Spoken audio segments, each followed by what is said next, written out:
Tonight we confront a crisis many believed was fading: the resurgence of female genital mutilation, or FGM, across Africa. Millions of girls are at risk. This is a global human rights emergency, not a distant problem.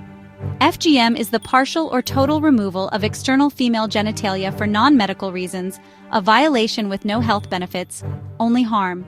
The procedure is often performed with crude tools, without anesthetic, inflicting lifelong physical and psychological scars. Once, progress seemed possible. Laws were passed, communities spoke out, and hope grew. But recent data shows a heartbreaking reversal. In several regions, FGM is rising again. Deeply rooted cultural norms are proving hard to erase, especially in times of instability. As the world's attention shifts elsewhere, this ancient harm regains ground. We cannot let complacency undo years of hard-won gains.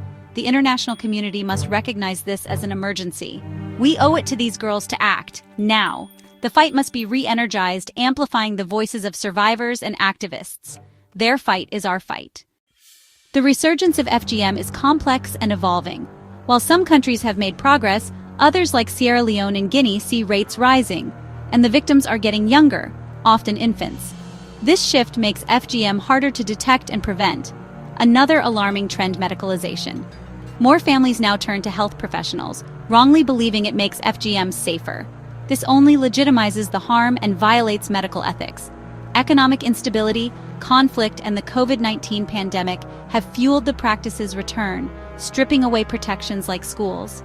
FGM is also crossing borders, appearing in Europe, North America, and Australia. It's no longer a distant issue, it's global. Addressing it requires coordinated international action and support for affected communities everywhere. The shadows of this practice now reach every corner of the world. Why does FGM persist? The answer lies in powerful social and cultural pressures. For many, it's seen as a rite of passage and a prerequisite for marriage, unquestioned tradition enforced by family and community.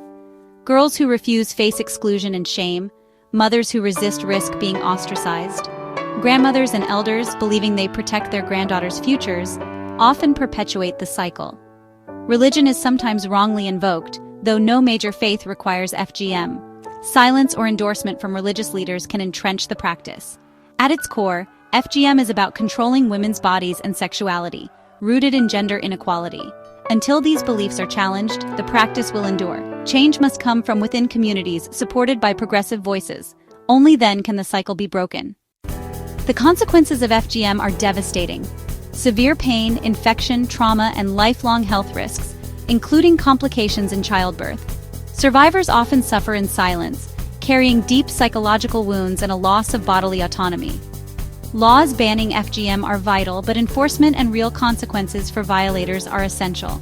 Legal action must be paired with community-led education and support for grassroots organizations, especially those led by women and survivors. Engaging men and boys as allies is crucial to challenging the patriarchal norms behind FGM. We must raise awareness, share survivors' stories, and demand decisive government action. International aid should empower girls, support education, and offer alternative rites of passage. The future of millions of girls depends on our collective will. The time for silence is over. The time for action is now. We must end the cut.